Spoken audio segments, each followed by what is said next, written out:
अगर आपको सिर्फ मैथमेटिकल डेरिवेशन चाहिए, ये है भैया, ये क्या है, मेरी क्लैसियस-क्लैपेरॉन इक्वेशन है। लेकिन अगर आपको फील लेनी है ना, तो आप मेरे साथ साथ चलो। देखो क्या करते हैं, हिडन डालो Clausius Clapeyron equation in case of phase transition. क्या लिखा हमने, Clausius Clapeyron equation in case of phase transition. उसके लिए मुझे कुछ चीजें मिटानी पड़ेंगी, ये मिटा दूं मैं। ओके, आई होप यहां तक हो गया होगा ना। क्या होता है भैया फेज ट्रांजिशन, कोई बताएगा मेरे को? एक नया वर्ड आया, व्हाट इज फेज ट्रांजिशन?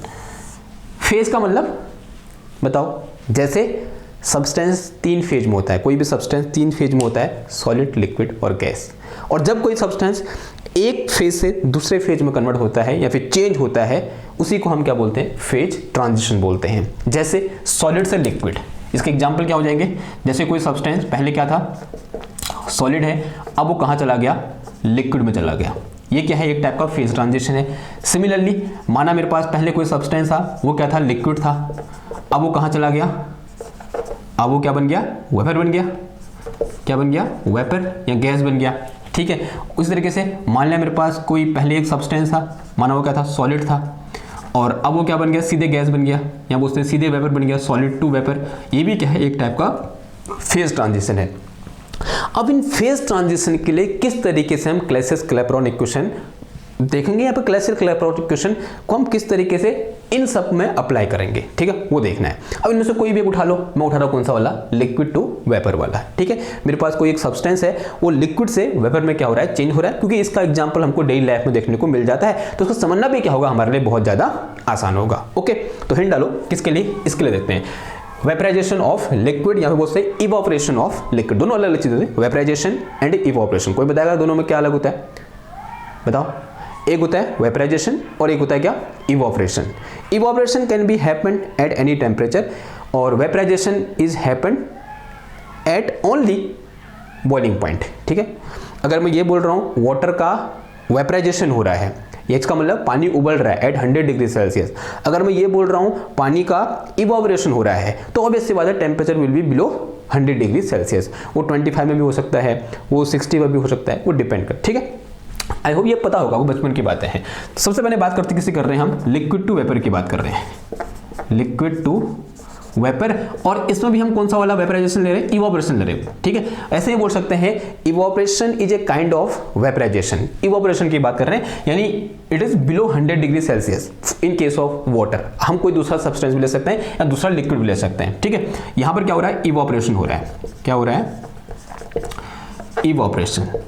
अब इवोपरेशन की प्रोसेस क्या होती है, हम सबको पता है। मान लिया मेरे पास क्या है, कोई लिक्विड है, इस तरीके से लिक्विड का जार मैंने ले लिया जो करके, और ये ले लो भैया, थोड़ा सा बड़ा बड़ा बनाते हैं इस तरीके से, ये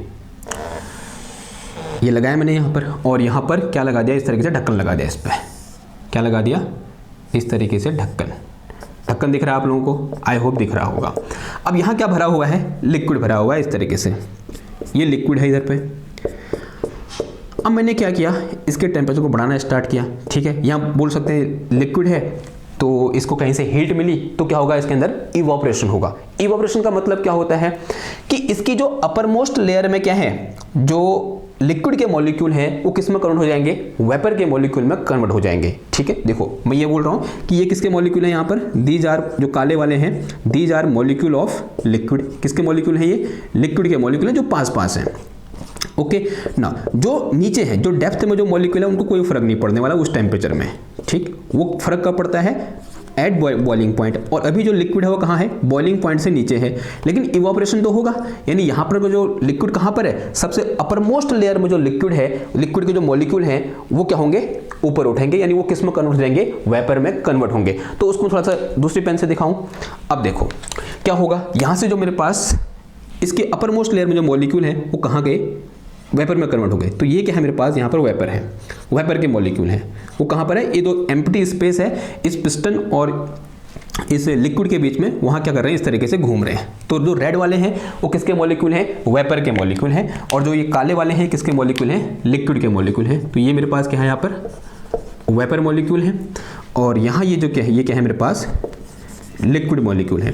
तो यहां पर एक प्रोसेस हो रही है कि लिक्विड के मॉलिक्यूल किस में कन्वर्ट हो रहे हैं, उसी लिक्विड के वेपर फॉर्म में क्या हो जा रहे हैं, कन्वर्ट हो जा रहे हैं। और इस प्रोसेस को हम क्या बोलते हैं, इवोपरेशन बोलते हैं। क्या हो रहा है यहाँ पर, ये इवोपरेशन हो रहा है, इवोपरेशन।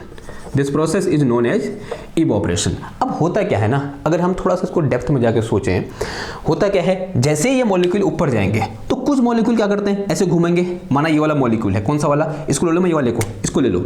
ये मॉलिक्यूल यहाँ गया, इससे टकराया, फिर यहाँ गया, फिर कहाँ जाएगा, नीचे इसकी सरफेस जैसे ही लैंड करेगा फिर ये किस में कन्वर्ट हो जाएगा, लिक्विड में कन्वर्ट हो जाएगा।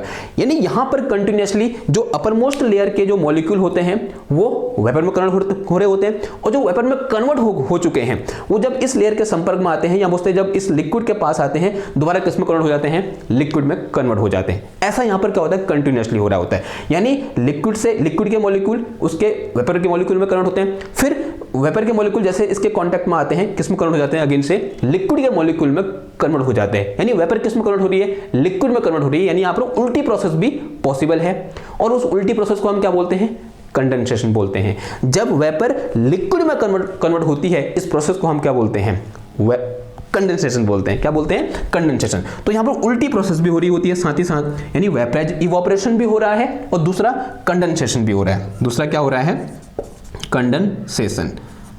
कंडेंसेशन भी हो रहा है, इवोपरेशन भी हो रहा है, कंडेंसेशन भी हो रहा है। अब देखो, अब एक ऐसा पॉइंट आएगा ना जहां पर रेट ऑफ इवोपरेशन और रेट ऑफ कंडेंसेशन क्या हो जाएगा, बराबर हो जाएगा। और जहां पर ये दोनों रेट बराबर हो जाएंगे उस सिचुएशन को हम बोलते हैं इक्विलिब्रियम की पोजीशन। यानी उस केस में ये लिक्विड कहां पर होगा, या फिर जो लिक्विड वेपर ये जो मेरे पास कॉम्बिनेशन है ये कहां पर होगा, इक्विलिब्रियम होगा। कब, जब rate of evaporation will be equal to the rate of condensation. अगर क्या हुआ मेरे पास यहां पर रेट ऑफ, बहुत इंपॉर्टेंट है ये बात, rate of evaporation is equal to क्या होगा मेरे पास, रेट ऑफ कंडेंसेशन। अगर ऐसा कुछ होगा तो उस केस में मैं क्या बोलूंगा, जो मेरा लिक्विड है वो कहां है, इक्विलिब्रियम है। तो ये कंडीशन कौन सी है, इक्विलिब्रियम की condition. This is condition of equilibrium condition. Okay, बात है समझ में। तो इक्विलिब्रियम कंडीशन क्या होती है समझ में आई, जहां पर रेट ऑफ इवोपरेशन और रेट ऑफ कंडेंसेशन दोनों क्या होंगे, बराबर होंगे। अब ध्यान सुनना बात को, ये मेरे पास क्या है, लिक्विड है, और यहां पर क्या है, वेपर है। अब ये वेपर इस लिक्विड में कुछ ना कुछ प्रेशर लगाएगा, आंसर आज लगाएगा। इक्विलिब्रियम आने के बाद की बात हो रही है, ठीक है। इक्विलिब्रियम वहां पर स्टेबलाइज हो चुका है, उसके बाद मैं इस वेपर को देख रहा हूं। अब ये जो वेपर है क्या करेगा, इस लिक्विड की सरफेस में कुछ न कुछ प्रेशर लगाएगा, आंसर है हाँ जी, लगाएगा। And that pressure is known as, क्या बोलते हैं, स्टैंडर्ड वेपर प्रेशर, या कभी कभी सिंपली हम वेपर प्रेशर भी बोल देते हैं। यानी एट इक्विलिब्रियम, यानी at this condition the pressure exerted by vapour on liquid is called vapor pressure, और we can say standard vapor pressure। तो यहां पर लिख के चलेंगे हम। तो in this case, in this situation, या in this case the pressure exerted by vapor is called vapor pressure। उसे हम क्या बोलते हैं, वेपर प्रेशर बोलते हैं। वेपर प्रेशर क्या हुआ, समझ में आया। अगर ये बात समझ में आए ना, अब देखो एक और इंपॉर्टेंट चीज वेपर प्रेशर के बारे में हमको पता होनी चाहिए कि vapour pressure will change only when temperature is change. यानी vapour pressure is only function of temperature. जब तक टेम्परेचर चेंज नहीं होगा ये वेपर प्रेशर चेंज नहीं होगा। तो इंपॉर्टेंट लाइन क्या है, important line about vapour pressure, that is vapour pressure is a function of only temperature. Vapour pressure, अब ये जो लाइन लिख रहा हूं अभी काम आएगी, इसको ध्यान मन में रखना, ठीक है। Vapour pressure is only change with temperature, सिर्फ और सिर्फ टेम्परेचर चेंज करने में क्या होगा, हमारा वेपर प्रेशर चेंज होगा। ओके, अब मैं क्या करूं, थोड़ा सा कहते हैं ना हमारे वहां एक वर्ड आता है कुड़बुद, यानी कुड़बुद का मतलब ऐसा काम जो बच्चे करते हैं ना, मतलब ऐसा जानबूझकर करते हैं। अब मैं वो कर रहा हूँ, देखो मैं क्या कर रहा हूँ, ये मेरे पास एक बड़ा प्यारा सा एक सिस्टम था। अब मैं इस सिस्टम को आइसोथर्मली एक्सपेंड कर रहा हूँ। क्या कर रहा हूँ, जो मेरे पास यहाँ पर सिस्टम है ना, इसे मैं आइसोथर्मली एक्सपेंड कर रहा हूँ। यानी जो पिस्टन मेरे पास यहाँ था ना अभी, उसको मैं उठा के यहाँ ले जाऊँगा। यानी क्या करूँगा, मैं इसको मैं आइसोथर्मली एक्सपेंड करूँगा। देखो क्या होगा, बहुत इंपॉर्टेंट चीज़ है ये। मैंने दोबारा से बनाया वही चीज़, सिलेंडर बनाया मैंने इस तरीके से अपना, ओके, ये है मेरे पास, थोड़ा सा यहाँ चौड़ा बना दूँ, और यहाँ लिक्विड है कहाँ, किस लेवल तक, इस लेवल तक, और यहाँ इसके अंदर लिक्विड के मॉलिक्यूल भी हैं। पहले मॉलिक्यूल बना दो यूँ करके छोटे छोटे। ये क्या है मेरे पास, लिक्विड के मॉलिक्यूल हैं जो एक दूसरे के बहुत पास पास है।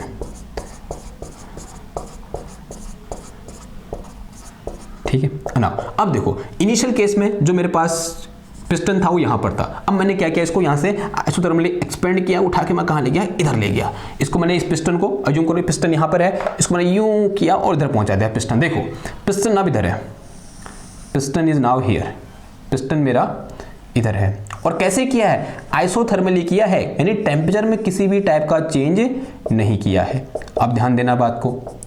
अब देखो, अब जो नंबर ऑफ मॉलिक्यूल है ना, उनको देखो ध्यान से। ये मेरे पास क्या है, number of molecule in this volume, जो ये यहाँ पर क्या है, एम्प्टी स्पेस है। अब यही नंबर ऑफ मॉलिक्यूल किसके लिए अवेलेबल है, इस बड़े से एम्प्टी स्पेस के लिए क्या है, अवेलेबल है। यानी अब जो नंबर ऑफ मॉलिक्यूल कितने थे यहाँ पर, 1 2 3 4 5 6 7 8 9 थे ना, 1 2 3 4 5 6 7 8 9 ये थे। अब देखो, अब ध्यान सुनो बात को। अगर आपसे एक क्वेश्चन पूछ रहा हूं, माना यहां पर वेपर प्रेशर की वैल्यू P है, तो क्या यहां पर भी वेपर प्रेशर की वैल्यू, अभी इस मॉलिक्यूल को देखकर, इस मॉलिक्यूलर अरेंजमेंट को देखकर, इस कंडीशन को देखकर आपको क्या लगता है, वेपर प्रेशर की वैल्यू इसके बराबर होगी या अलग अलग होगी? इसको देखकर आपको लग रहा है कि यहां पर वेपर प्रेशर क्या हो जाएगा, कम हो जाएगा। क्यों? क्योंकि यहां पर एम्प्टी स्पेस बढ़ गया, वॉल्यूम बढ़ गया, तो ऑटोमेटिकली हमारा जो वेपर प्रेशर है वो क्या हो जाएगा, डिक्रीज हो जाएगा। लेकिन ध्यान सुनना बात को, लेकिन जो प्रोसेस है वो कैसी है, आइसोथर्मल प्रोसेस है, एट कांस्टेंट टेम्परेचर है। और अभी अभी मैंने लाइन लिखी कि एट कांस्टेंट टेम्परेचर, या बोलते हैं vapour pressure is only change with temperature. मेरा इस प्रोसेस के दौरान टेम्परेचर चेंज हो ही नहीं रहा है, तो वेपर प्रेशर ने भी चेंज नहीं होना चाहिए।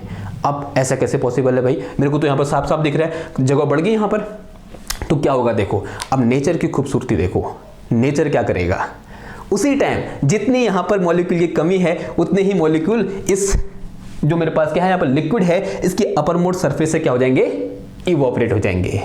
कितनी खतरनाक चीज है ना। ठीक है, तो क्या होगा यहाँ पर, जो मॉलिक्यूल कहाँ है, इसके अपर मोस्ट सरफेस पर है, वो इस खाली जगह को भरने के लिए, इस एम्प्टी स्थान को भरने के लिए क्या हो जाएंगे, इवोपरेट हो जाएंगे। तो यहाँ से जो कुछ मॉलिक्यूल हैं वो क्या हो जाएंगे, इवोपरेट हो जाएंगे इस तरीके से, और जो कंडीशन है वो पहले की जैसी क्या हो जाएगी, स्टेबलाइज हो जाएगी। और ये चीज़ बहुत तेज होगी। अभी तो मैं समझा रहा हूँ तो एक आपको लग रहा होगा बहुत आराम से हो रहा है, लेकिन होगा क्या, जैसे मैं इसको एक्सपेंड करूंगा वैसे वैसे क्या होगा, यहाँ पर जो खाली जगह है उस खाली जगह को भरने के लिए यहाँ से मॉलिक्यूल, कहाँ से, इसकी अपर मोस्ट सरफेस से जो लिक्विड के मॉलिक्यूल क्या हो जाएंगे, इवोपरेट हो जाएंगे। ये बात समझ में आई। फिर अगेन यहाँ पर क्या हो जाएगा, एक थर्मल इक्विलिब्रियम, सॉरी एक इक्विलिब्रियम कंडीशन स्टेबलाइज हो जाएगी, और यहाँ पर किसी भी टाइप का जो वेपर प्रेशर है उसमें चेंज नहीं आएगा, जब तक क्या नहीं करेंगे, हम टेम्परेचर में चेंज नहीं करेंगे। ठीक बात है समझ में। ओके, अब ध्यान सुनना बात को। इस प्रोसेस को देखो आप, इस प्रोसेस के दौरान क्या हुआ कि कुछ नंबर ऑफ मॉलिक्यूल क्या हुए, इवोपरेट हुए, यानी यहां से इस लिक्विड की सरफेस से ऊपर उठे और यहां क्या हुए, इवोपरेट हुए, इधर गए, ऊपर की ओर गए, इवोपरेट हुए, कहां, इसकी खाली जगहों में। मैं ये अज्यूम कर रहा हूं कि dm अमाउंट ऑफ लिक्विड क्या हुआ, इवोपरेट हुआ ड्यूरिंग दिस एक्सपेंशन। ऐसा बोल सकता नहीं बोल सकता मैं, आंसर हाँ जी बोल सकता हूं। मैंने क्या बोला कि dm अमाउंट ऑफ मॉलिक्यूल क्या हुए, या बोलते हैं dm अमाउंट ऑफ लिक्विड क्या हुआ, इवोपरेट हुआ ड्यूरिंग दिस प्रोसेस। ठीक नाउ, अब मुझे यहाँ पर कुछ चीजें अज्यूम करनी पड़ेगी। एक चीज तो ये कि पता होनी चाहिए कि जो मैंने लिक्विड ले रखा है उसकी लेटेंट हीट क्या है। क्यों लेटेंट हीट की बात क्यों कर रहा हूं, again because this whole process is at constant temperature, और यहां पर क्या हो रहा है, एक्सपेंशन हो रहा है, यानी इसको हीट दी जा रही है तभी तो एक्सपेंड होगा ना भैया। ठीक है, यहां से हीट दी, लेकिन क्या है, एट कांस्टेंट टेम्परेचर हो रहा है, तो इसका मतलब कहीं ना कहीं यहाँ पर लेटेंट हीट का क्या आएगा, कॉन्सेप्ट आएगा ही आएगा। दूसरी चीज हमको क्या पता होना चाहिए, इस लिक्विड का स्पेसिफिक वॉल्यूम क्या है ये भी पता होना चाहिए। स्पेसिफिक वॉल्यूम क्या होता है, वॉल्यूम पर यूनिट मास। तो इस चीज को मैं जो बोल रहा हूं लिखता हूं, फिर आगे बढ़ते हैं। देखो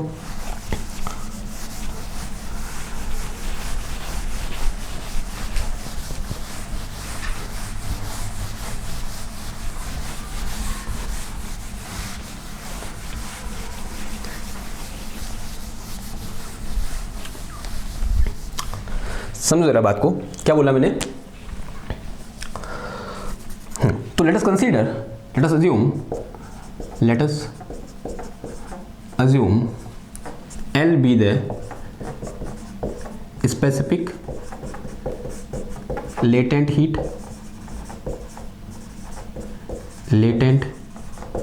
of substance या मुझसे ऑफ लिक्विड, या कि क्या हो रहा है यहाँ पर, इवोपरेशन हो रहा है, लेटेंट हीट ऑफ इवोपरेशन बोल दो,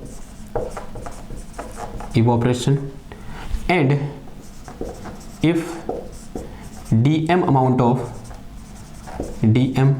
amount of substance या liquid evaporate then heat absorb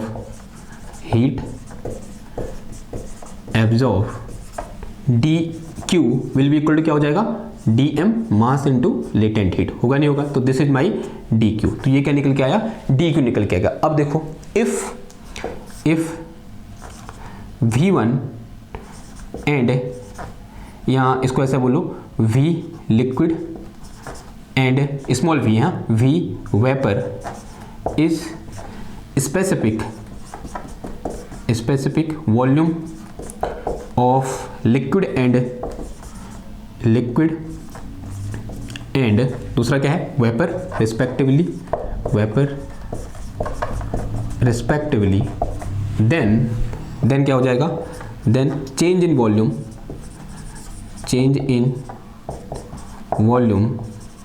during isothermal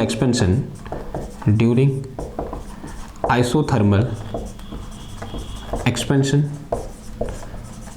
बताओ क्या आ जाएगा, तो this will be equal to dv is equal to कितना आ जाएगा, v vapour minus v liquid और इनटू कितना आ जाएगा, dm, ठीक है, बिकॉज दिस इज, देखो स्पेसिफिक वॉल्यूम क्या होता है, वॉल्यूम पर यूनिट मास, टोटल चेंज कितना, मास से मल्टीप्लाई कर दो तो क्या आ जाएगा, टोटल चेंज इन वॉल्यूम निकल के आ जाएगा, ठीक है, तो पर यूनिट मास में चेंज कितना हुआ, इतना हुआ, टोटल चेंज कितना हो जाएगा, मल्टीप्लाई बाई dm, क्योंकि हमने बोल रखा है उसका मास कितना है, dm है, ठीक है। Now we know that, since we know क्या होता है हमारे पास, देखो अभी हमने डिस्कस किया था, यहाँ पर हमने इक्वेशन नंबर 3 लिखा था, क्या था हमारे पास, equation number 3, since from equation 3 we have what we have partial q upon partial v था यहाँ पर at constant temperature, this is equal to partial p और t से मल्टीप्लाई था, partial p upon partial t at constant volume into कितना था, t था। अब यहाँ पर d को जो कितना पुट कर सकते हैं हम, ये पुट कर सकते हैं, तो कितना आ जाएगा ये dm into l, और dv कितना आ जाएगा, तो this will be equal to v vapour, क्या आ जाएगा, v वेपर माइनस का v लिक्विड और इनटू कितना आ जाएगा, dm, तो this will be equal to t into कितना आ जाएगा, this is partial p upon partial t at constant volume, ठीक है, आई बात समझ में, इस t को इधर ले आओ, तो ये मेरे पास कितना आ गया, partial p upon partial t at constant volume, and this is equal to 1/t, dm से dm कैंसिल हो जाएगा, and this is l divide में कितना आ जाएगा, ये volume specific volume of vapour minus कितना आ जाएगा, स्पेसिफिक वॉल्यूम ऑफ लिक्विड, ऐसा कुछ आया।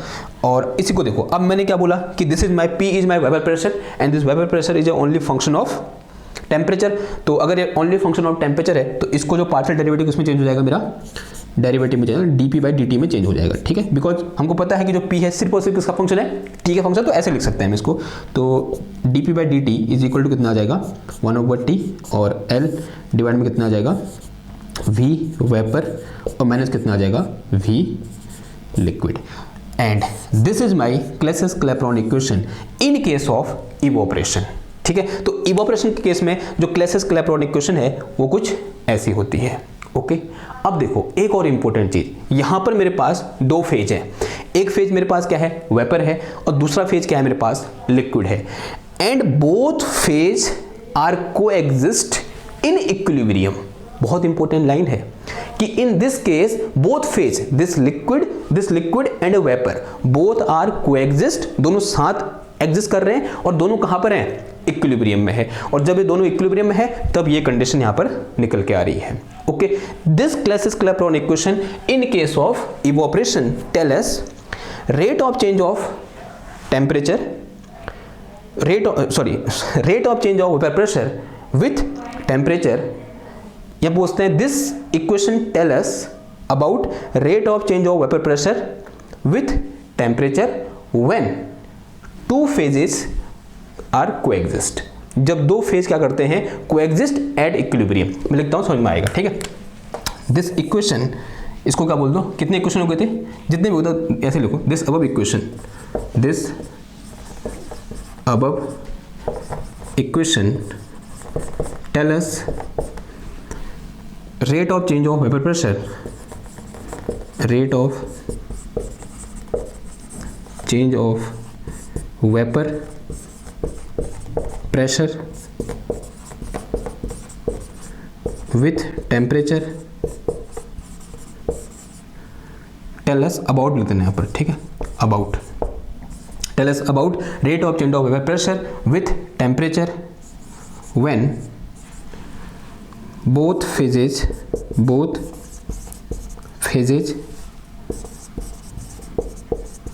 Coexist at equilibrium, coexist at equilibrium. यहाँ बोथ फेजेस का मतलब क्या है, लिक्विड एंड वेपर, ठीक है। This equation tell us, okay. अब देखो और भी चीज़ हमको बताता है, ठीक है, क्या बताता है, देखो दूसरी चीज, change in vapour pressure and या चेंज इन बॉइलिंग पॉइंट, ये क्वेश्चन को बताती है कि प्रेशर के साथ बॉइलिंग पॉइंट में किस तरीके से चेंज आएगा, ठीक है। तो हिंट डालो, change in boiling point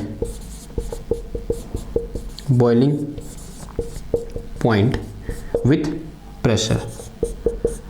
pressure, ये हमको इस इक्वेशन से पता चलता है। देखो कैसे समझते हैं बात को, उसके लिए मुझे कुछ चीज़ें मिटानी पड़ेंगी। तो क्या मिटाऊं बताओ, एक काम करो, इसका स्क्रीनशॉट लो, मैं ये चीज़ मिटा रहा हूँ, ये वाला, ठीक है।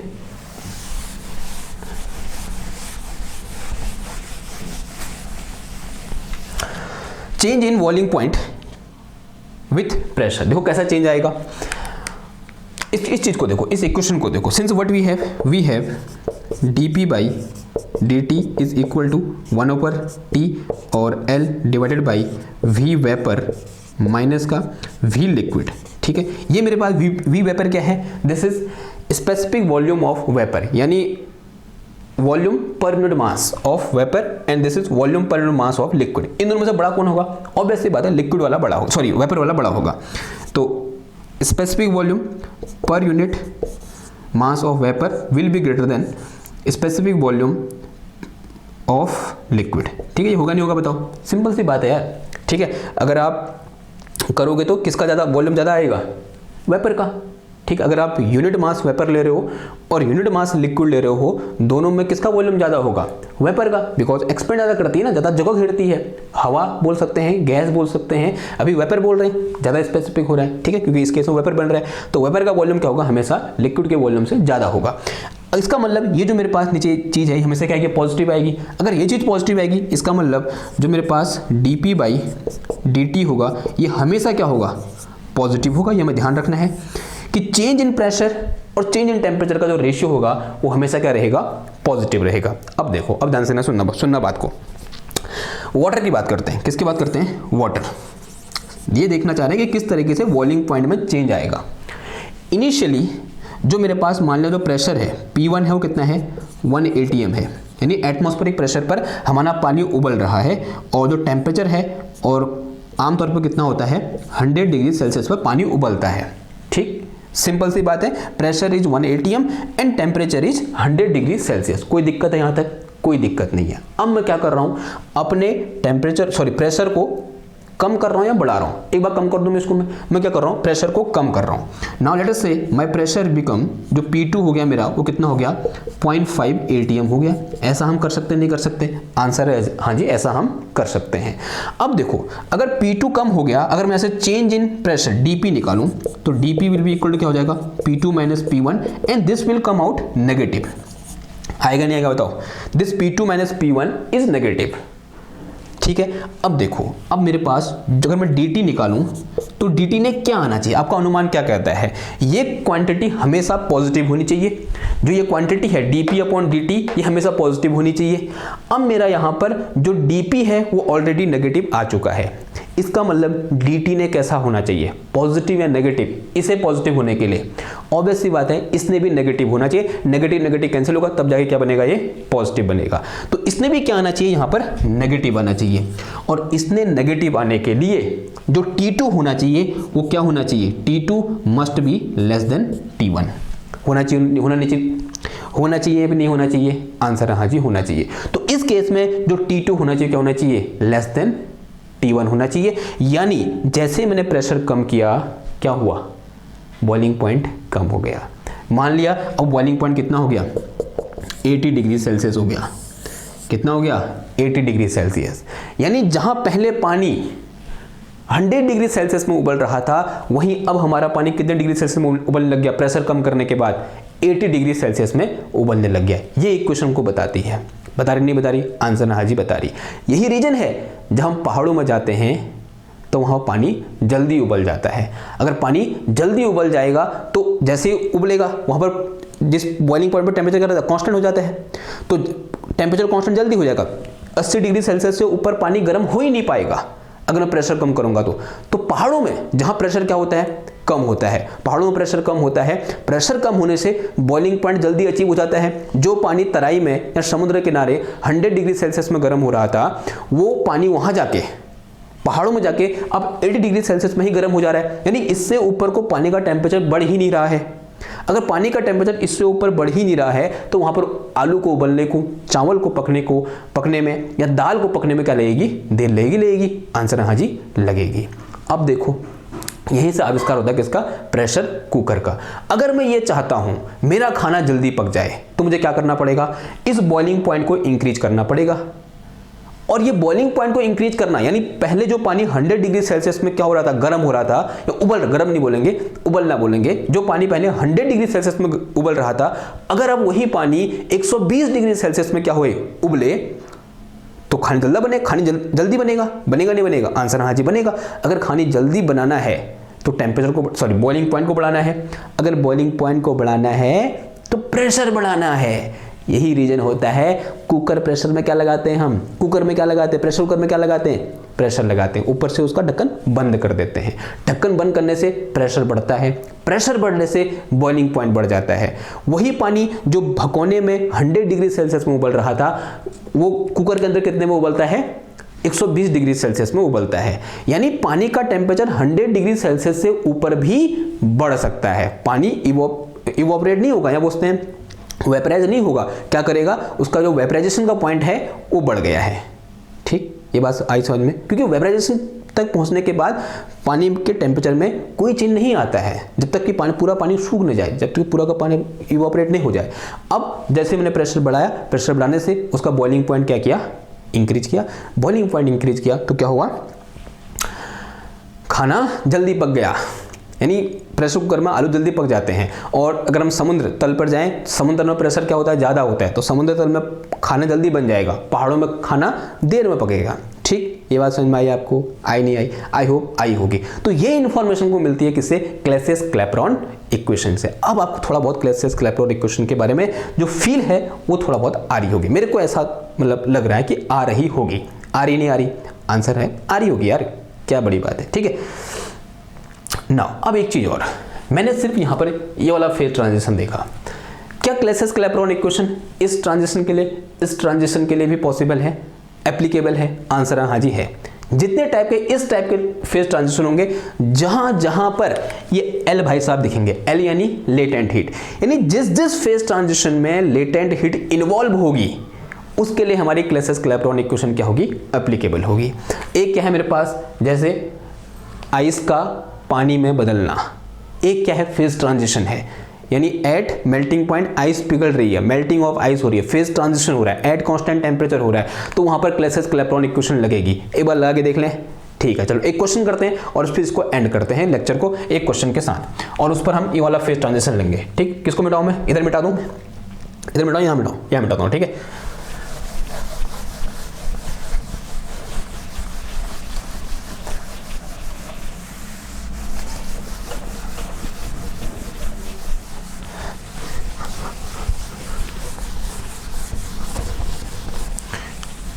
क्वेश्चन मैंने कॉपी में लिखा था यार, कहाँ की कॉपी?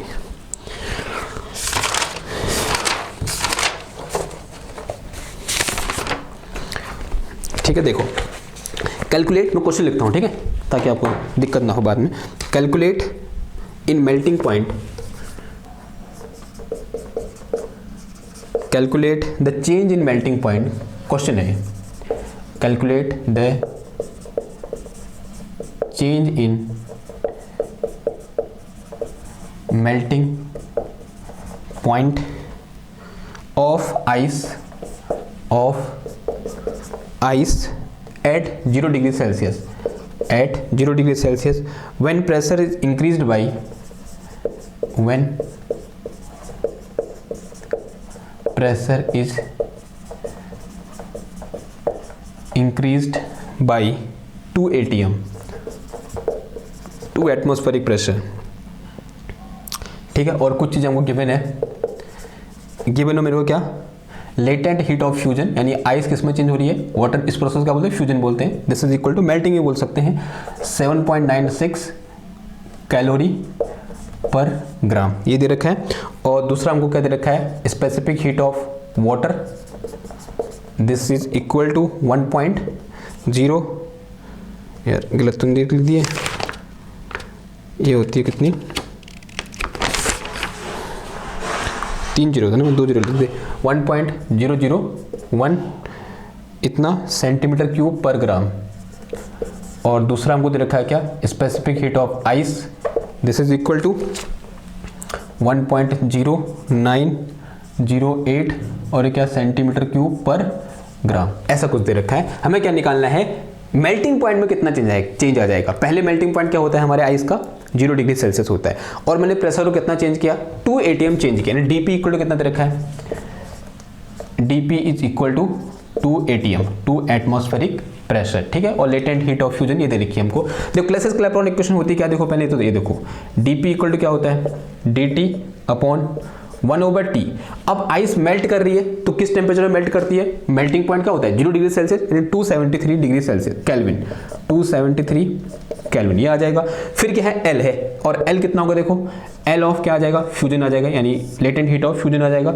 नीचे क्या आ जाएगा, देखो वेपर लिक्विड, उसमें प्रोसेस, उस प्रोसेस को देखो जो हमने लिया था ना एग्जांपल, उसमें लिक्विड वेपर में क्या हो रहा था, चेंज हो रहा था। यहां पर क्या हो रही है, आइस लिक्विड में चेंज हो रही है, तो यहां पर क्या आ जाएगा,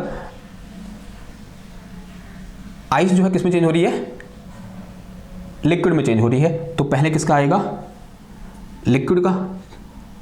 ठीक है, तो V ऑफ लिक्विड और फिर माइनस कितना आ जाएगा, V ऑफ सॉलिड यानी आइस, क्योंकि आइस किस में चेंज हो रही है, लिक्विड में चेंज हो रही है। यहां पर क्या हो रहा था, वेपर लिक्विड में चेंज हो रहा था, और यहां सॉरी लिक्विड वेपर में चेंज हो रहा था, तो यहां आइस लिक्विड में चेंज हो रही है। ठीक है, समझ में आई, ओके, मतलब ट्रांजिशन देखना है। यहां क्या हो रहा है, जो वाटर आइस है किस में चेंज हो रही है, वाटर में, और इस केस में क्या हो रहा था, जो लिक्विड है किस में चेंज हो रहा है, वेपर में। ठीक है, एंड लिक्विड को जो क्या आ जाएगा, आइस आ जाएगा,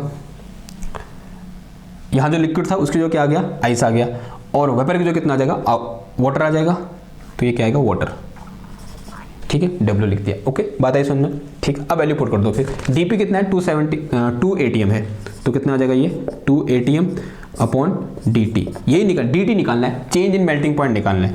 तो this will be equal to 1/273 kelvin, और L कितना दे रखा है, देखो दिस इज 79.6 कैलोरी पर ग्राम, एंड अपॉन इनकी वैल्यू पुट करो। ये मेरे पास क्या है, ये मेरे पास है 1.0001, फिर माइनस कितना आ जाएगा, ये 1.0908, and this is centimetre cube पर ग्राम। देखो ग्राम से ग्राम क्या हो जाएगा, मेरा कैंसिल हो जाएगा। तो dt निकालना है तो क्रॉस मल्टीप्लाई कर दो, तो dt इक्वल टू आ गया मेरे पास क्या, 2 atm, और 2 atm को अगर मैं किस में, पास्कल में चेंज करूंगा तो कितना आ जाएगा, ये 2 × 10⁵, और ये मेरे पास कितना, न्यूटन पर मीटर स्क्वायर। पास्कल का मतलब क्या होता है, न्यूटन पर मीटर स्क्वायर।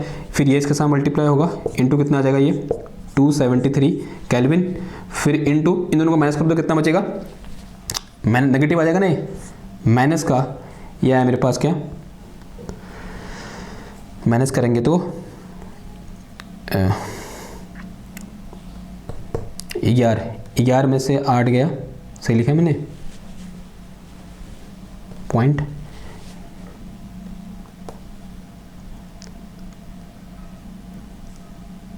एक मिनट,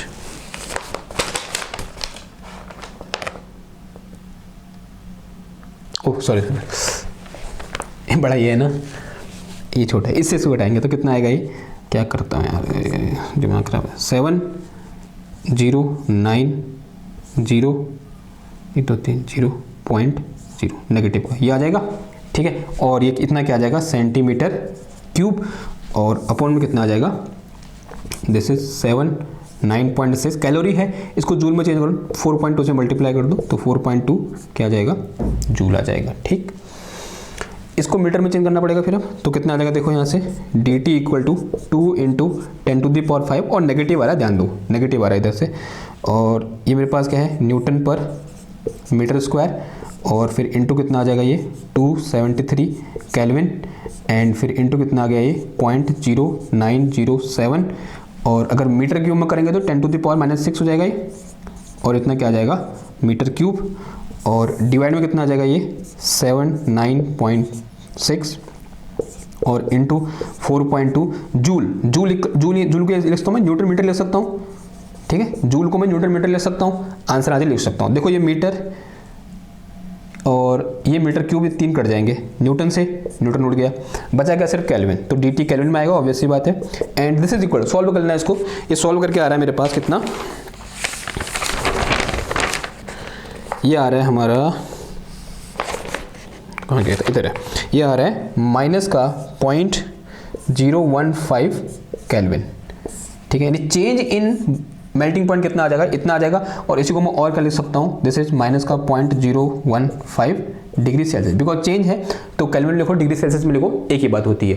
तो यहाँ पर क्या हो रहा है, मेल्टिंग पॉइंट क्या हो जा रहा है, उसका डिक्रीज हो जा रहा है, यानी जब मैं प्रेशर बढ़ा रहा हूँ तो मेल्टिंग पॉइंट 0 से पीछे हट जा रहा है, यानी 0 डिग्री तक पहुंचने से पहले ही हमारी आइस क्या कर जा रही है, मेल्ट कर जा रही है, जस्ट क्या करने से, यहाँ पर हमारा प्रेशर को बढ़ाने से। प्रेशर जब मैं 2 atm बढ़ा रहा हूं तो वहां पर मेल्टिंग पॉइंट में कितने का चेंज आ रहा है, इतने का चेंज, कैसा नेगेटिव चेंज आ रहा है, मेल्टिंग पॉइंट क्या हो जा रहा है मेरा, डिक्रीज कर जा रहा है, डिके हो जा रहा है मेल्टिंग पॉइंट में। ये बात समझ में आई आपको, ठीक है, आई होप समझ में आई होगी।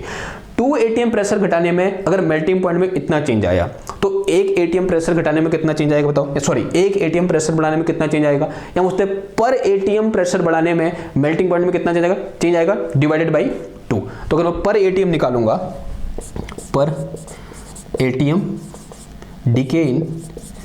DK in melting point, ice की बात हो रही, ठीक है, melting point, this will be equal to minus का 0.015 divided by 2, and this will come out 0.0075 degree Celsius, इतना कुछ आया, ठीक, वो भी किसका, नेगेटिव का। तो दिस इज आवर, क्या बोलेंगे इसको हम, decrease in DK in melting point for when we increase 1 atm atmospheric pressure. जब हम एटमॉस्फेरिक प्रेशर को 1 atm बढ़ाते हैं तब उस केस में जो मेल्टिंग पॉइंट में चेंज आएगा वो कितने का आएगा, इतने का आएगा, यानी बहुत कम चेंज आता है, ठीक है, बात है समझ में। तो प्रेशर लगाने पर आइस क्या करना, जल्दी मेल्ट कर जाती है। आपने देखा होगा स्केट ड्रैग क्या बोलते हैं उसको, तो बर्फ में चलते हैं यूँ करके, तो उसमें जो उसके नीचे बर्फ होती है पिघल जाती है, तभी तो उसके ऊपर हम उसको घसीट पाते हैं, ठीक है। वो क्यों पिघलती है, क्योंकि प्रेशर बढ़ता है, तो प्रेशर बढ़ेगा तो 0 डिग्री सेल्सियस से पहले क्या हो जाती है, बर्फ पिघल जाती है, ठीक, आई बात समझ में। तो स्केटबोर्ड इसी प्रिंसिपल पे क्या करता है, काम करता है। तो आपने यहाँ पर देखा कि किस तरीके से क्लैसियस-क्लैपेरॉन इक्वेशन से इस टाइप के फेज ट्रांजिशन, जहां पर सॉलिड लिक्विड में चेंज हो रहा था, वहां पर क्या किया, इस टाइप के सॉल्यूशन, सॉरी इस टाइप की प्रॉब्लम का सॉल्यूशन निकाल। तो यहाँ पर भी उसने बताया कि प्रेशर बढ़ाने पर जो क्या हो रहा है, यहाँ पर हमारा जो मेल्टिंग पॉइंट है वो डिक्रीज करता है, लेकिन प्रेशर बढ़ाने पर बॉइलिंग पॉइंट क्या करता है, इंक्रीज करता है, ठीक है। तो दो यहाँ पर इंपॉर्टेंट चीज जब वो क्लैसियस-क्लैपेरॉन इक्वेशन से सीखने को मिली। आई होप अब आपको वो फील आ रही होगी जो मैं आपको देना चाह रहा था कि जो क्लैसियस-क्लैपेरॉन इक्वेशन है कितनी इंपॉर्टेंट है हमारे एग्जाम के लिए, हमारी लाइफ के लिए, और जो हम यूनिवर्सिटी के एग्जाम देते हैं उनके लिए। ठीक, आई होप आपको ये लेक्चर समझ में आया होगा। अगर लेक्चर समझ में आया तो उसको लाइक करो, शेयर करो, सब्सक्राइब करो, अपने दोस्तों के साथ बांटो। मैं मिलता हूँ आपसे नेक्स्ट क्लास में एक और नए टॉपिक के साथ। तब तक थैंक यू, धन्यवाद, बाय बाय।